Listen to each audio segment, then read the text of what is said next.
બપોરના 2 વાગી રહ્યા છે। આપ જોઈ રહ્યા છો TV9 સમાચારો સાથે હું છું માનસી સોની।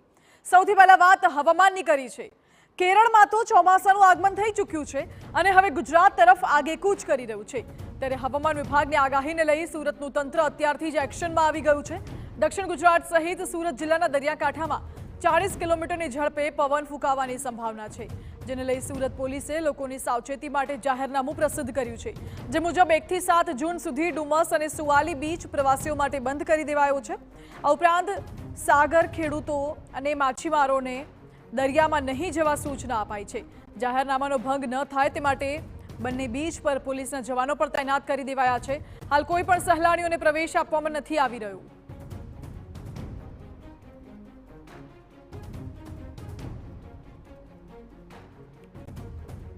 આપણે આ જાહેરનામું એટલા માટે બહાર પાડ્યું છે કારણ કે વેકેશનનો માહોલ છે। પરિવારજનો સાથે ડુમસ અને સુવાલી બીચ ઉપર મોટી સંખ્યામાં સહેલાણીઓ આનંદ પ્રમોદ માટે જતા હોય છે।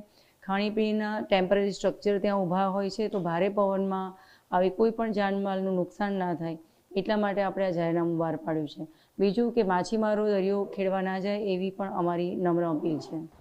ભારતીય હવામાન વિભાગ દ્વારા આગાહી કરવામાં આવી છે કે દક્ષિણ ગુજરાત સહિત સુરત જિલ્લાના દરિયાકાંઠા વિસ્તારોમાં તારીખ 1 જૂનથી આગામી 7 જૂન સુધી પવનની ગતિમાં વધારો થશે। અંદાજિત 40 કિલોમીટરની ઝડપે પવન ફૂંકાય તેવી શક્યતાઓ છે, જેને લઈને સુરત જિલ્લાનું તંત્ર હરકતમાં આવી ગયું છે।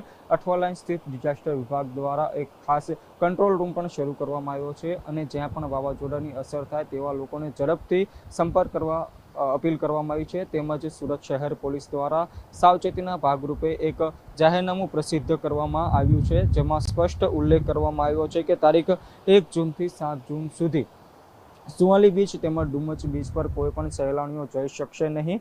જેના ભાગરૂપે હાલ અલગ અલગ પોઈન્ટ પર પોલીસ તૈનાત કરી દેવામાં આવી છે। દ્રશ્યમાં તમે જોઈ શકો છો કે હાલ રાઉન્ડ ધ ક્લોક આ ડુમસ બીચ પર પોલીસ પેટ્રોલિંગ કરી રહી છે અને એક પણ સહેલાણીઓને પ્રવેશ આપવામાં આવી રહ્યો નથી।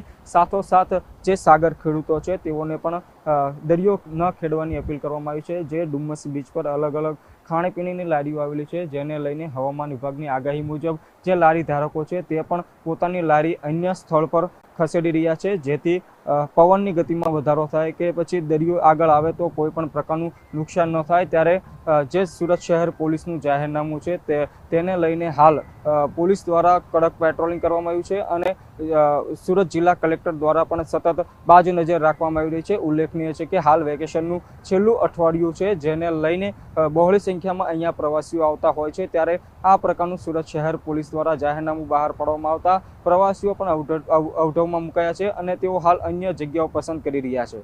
કેમેરામેન સંજય સાથે મેહુલ ભોકળવા, TV9 સુરત।